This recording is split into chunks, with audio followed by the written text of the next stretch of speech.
নমস্কাৰ, মই লীলা দেৱী অন্য এটা ভিডিঅ'লৈ আহিছোঁ আৰু আজিৰ ভিডিঅ'টো আচলতে মই ক'ব লৈছোঁ এগৰাকী পিতৃৰ কথাৰে।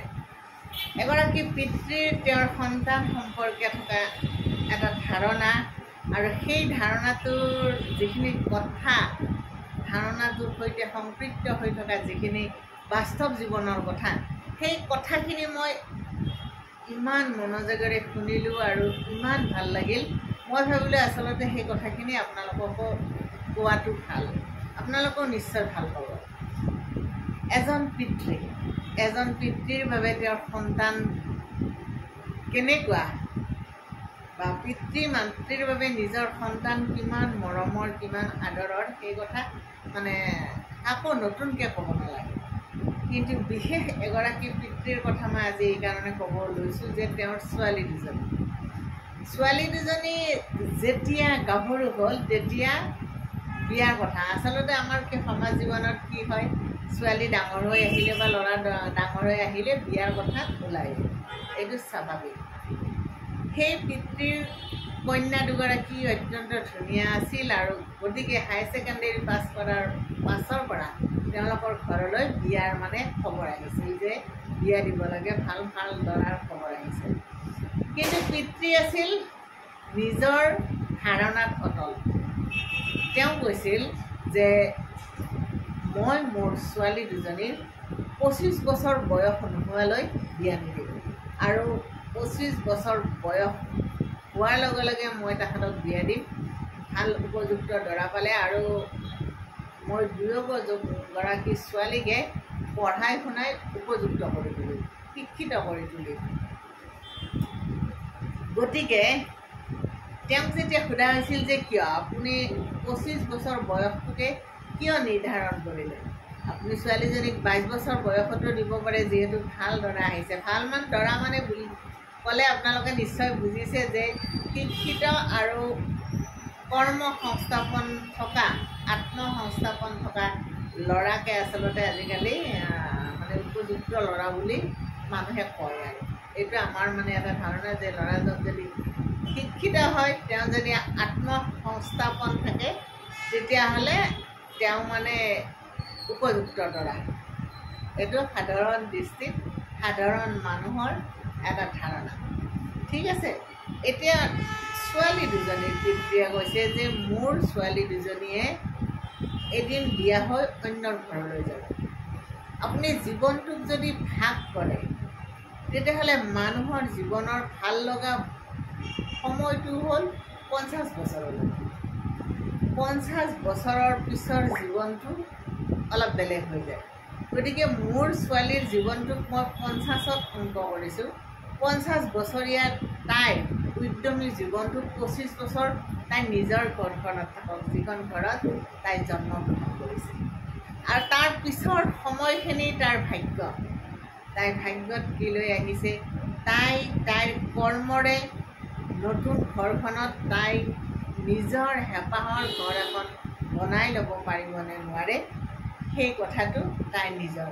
কিন্তু 25 বছৰলৈ মই তাইক যিহেতু জন্ম দিছোঁ, তুলি তালি ডাঙৰ দীঘল কৰিছোঁ, এখন ঘৰ তাই চোৱা চিতা কৰাৰ উপযুক্ত হ'ব বুলি ভবাৰ লগতে মই ভাবিছোঁ তাইৰ জীৱনৰ সোণোৱালী 25টা বছৰ মই তাইক উপহাৰ দিম পিতৃ হিচাপে। আৰু সেই 25টা বছৰ পাৰ হোৱাৰ লগে লগে মই তাইক বিয়া দিম। তাই মোৰ ঘৰখনতে শিকি যাব পাৰিব, তাই মাকৰ দৰে তাইও শিকিব যে বিয়া হোৱাৰ পিছত ছোৱালীৰ কাৰণে এখন ঘৰৰ কিমান গুৰুত্ব, ঘৰ এখনৰ কাৰণে এজনী ছোৱালীৰ কিমান ত্যাগ, কিমান সহযোগিতা, কিমান উদাৰতা আৰু কিমান সহনশীলতাৰ প্ৰয়োজন। সেই কথাটো মোৰ ছোৱালীজনীয়ে মাকৰ পৰা শিকিব।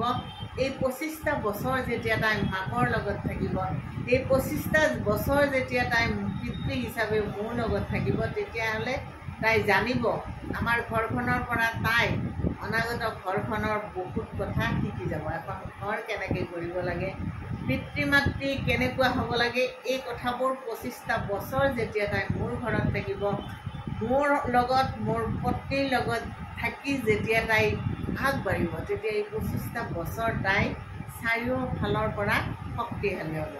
তাই শাৰীৰিকভাৱে শক্তিশালী হ'ব, তাই মানসিকভাৱে শক্তিশালী হ'ব, তাই বৌদ্ধিকভাৱে শক্তিশালী হ'ব, তাই আধ্যাত্মিকভাৱে শক্তিশালী হ'ব। কাৰণ মোৰ ঘৰখনত মই তাইক সেইখিনি শক্তিৰে মহিমামণ্ডিত কৰি পঠিয়াম। এজন পিতৃৰ বাবে এই কথাখিনি কোৱাটো সঁচাই গুৰুত্বপূৰ্ণ কথা। আজিকালি কি হয়, সমাজ জীৱনত আমি দেখিছোঁ এগৰাকী বা দুগৰাকী সন্তান, ল'ৰাই হওক ছোৱালীয়ে হওক, তেওঁলোকে ল'ৰা বা ছোৱালীহালৰ বিয়া পাতিলে ছোৱালীজনী যদি শহুৰৰ ঘৰত সামান্য অকণমান কষ্ট পায়, যে ছোৱালীজনী যদি এদিন ফোন কৰি ক'লে যে মা মোক ভাত বনাব দিছে, মাকে পটককৈ কৈ দিয়ে তোক ভাত বনাব দিছে, তই গুচি আহ। আজিৰ মানুহৰ মানসিকতাটো তেনেকুৱা হৈছে। তাৰমানে ছোৱালীজনীয়ে বিয়া হোৱাৰ পিছত একো কষ্ট যাতে নাপায়, বিয়া হোৱাৰ পিছত ভাত ৰন্ধাটো কিবা কষ্টৰ কথা নেকি? ঘৰ এখন চম্ভালিব লাগিব। তেওঁৰ মাকে ভাত নৰন্ধাকৈ খুৱাই সেই ল'ৰা ছোৱালীক খুৱাই গৈ স্কুল পঠিয়াব পাৰে, ভাত নৰন্ধাকৈ সংসাৰ এখন চলে। গতিকে এই সৰু সৰু কথাবিলাকক আচলতে মাক দেউতাকে কি হয়, বৰ আদৰত ডাঙৰ কৰে, ঘৰত একো কৰিব নিদিয়ে কাৰণে পিছত গৈ সংসাৰত একো কৰিব নোৱাৰা হয়। এখন সংসাৰ চলাব লাগিলে নাৰীগৰাকী অকল পঢ়া শুনাত বা এটা চাকৰি লৈয়ে পাৰ্গত হ'লে নহ'ব। তেওঁ ঘৰুৱা কাম বনো কিছু শিকিব লাগিব।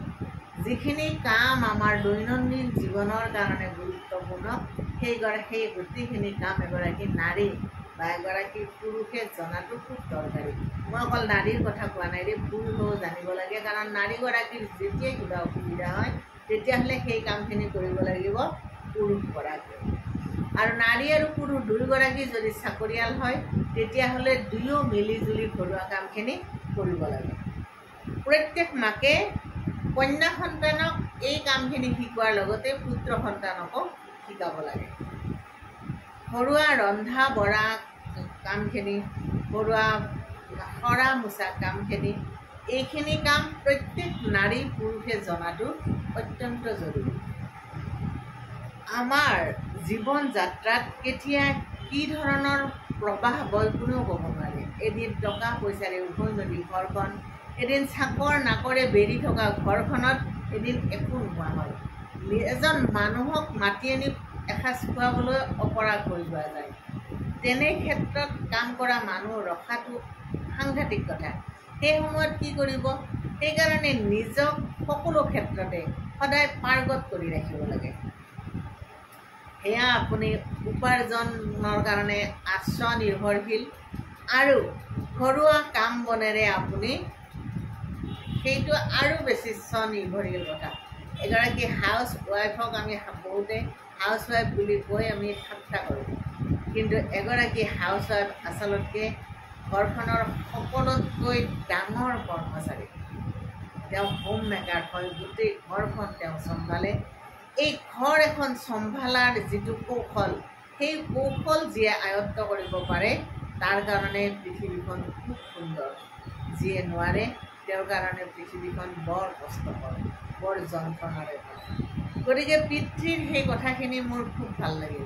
তেওঁ নিজৰ সন্তানটিক শিক্ষা দীক্ষাৰে সুশিক্ষিত কৰি তোলাৰ লগতে আত্মনিৰ্ভৰশীল কৰি তোলাৰ লগতে তেওঁ সংসাৰৰ কাৰণে উপযুক্ত এগৰাকী নাৰী গঢ়ি তোলাৰ চেষ্টা কৰিছে। সেই মহান ব্যক্তিক সঁচাকৈয়ে নমস্কাৰ জনাইছোঁ আৰু তেওঁৰ আদৰ্শক সঁচাই স্বাগতম জনাইছোঁ। আমাৰ মনবোৰ আচলতে তেনেকুৱা হ'ব লাগে। আমি আমাৰ সন্তানক, মোৰ ল'ৰা সন্তানে হওক বা ছোৱালী সন্তানে হওক, শিক্ষা দীক্ষাৰে তেওঁক আমি আগুৱাই লৈ যোৱাৰ লগে লগে তেওঁ যাতে আত্মনিৰ্ভৰশীল হ'ব পাৰে সেই কথাটোতো গুৰুত্ব দিব লাগে। তাৰ পিছত তেওঁ যাতে ঘৰুৱা সকলো কাম বন নিয়াৰিকৈ কৰিব পাৰে তাৰো শিক্ষা এটা দিব লাগে। কাৰণ ঘৰুৱা কাম বন প্ৰত্যেক নাৰী পুৰুষৰ বাবে অত্যন্ত দৰকাৰী। আপুনি কাম কৰা মানুহ ৰাখিব, কিমানজন ৰাখিব? ভাত ৰন্ধা ৰাখিলে, বাচন ধোৱাকৈ ৰাখিলে, কাপোৰ ধোৱাকৈ ৰাখিলে, ঘৰ সৰা মোচাকৈ ৰাখিলে, 4-5জন আপুনি কৰ্মচাৰী ৰাখিলে। কিন্তু ধৰি লওক তেওঁলোকৰ অসুবিধা হ'ল, তেওঁলোকৰ কাৰোবাৰ হাত ভাঙিল, কাৰোবাৰ ভৰি ভাঙিল, কাৰোবাৰ জ্বৰ হ'ল, তেতিয়া গতিকে নিজক সদায় সকলো ক্ষেত্ৰৰ কাৰণে প্ৰস্তুত কৰি ৰাখিব লাগিব। আমিতো চব আমি ঘৰৰ সকলো কাম কৰোঁ। ঘৰৰ আমি হাউচৱাইফ, হোম মেকাৰ হয়, ঘৰৰ আমি আয়া হয়, ল'ৰা ছোৱালীৰ আমি যত্ন লওঁ, ঘৰৰ আমি জাৰুৱালী বাই হয়, ঘৰ দুৱাৰ আমি নিজে চাফা কৰোঁ, আমি জামাদাৰ হয়, ঘৰৰ লেতেৰা জাবৰ জোঁথৰ আমি নিজে চাফা কৰোঁ, ঘৰৰ বাথৰুম পায়খানা আমি নিজে চাফা কৰোঁ, আমি চিএও হয়, ঘৰৰ সকলো হিচাপ নিকাচ আমি নিজে কৰোঁ, আমি আত্মনিৰ্ভৰশীলো হয়, নিজৰ প্ৰয়োজনীয়খিনি আমি নিজে ইনকাম কৰি লওঁ। কম সৰু কথা নেকি? গতিকে পিতৃৰ সেই কথাখিনিৰে মই আপোনালোকৰ কাৰণে আজিৰ এই ভিডিঅ'টো প্ৰস্তুত কৰি উলিয়ালোঁ। নিজক সকলো পৰিৱেশৰ কাৰণে উপযুক্ত কৰি গঢ়ি তোলাটোৱে আচলতে আটাইতকৈ গুৰুত্বপূৰ্ণ কথা। বৰ দৰকাৰী কথা বুলি ভাবিয়ে মই কথাখিনি আপোনালোকক ক'লোঁ। যদি কিবা ভুল কৰোঁ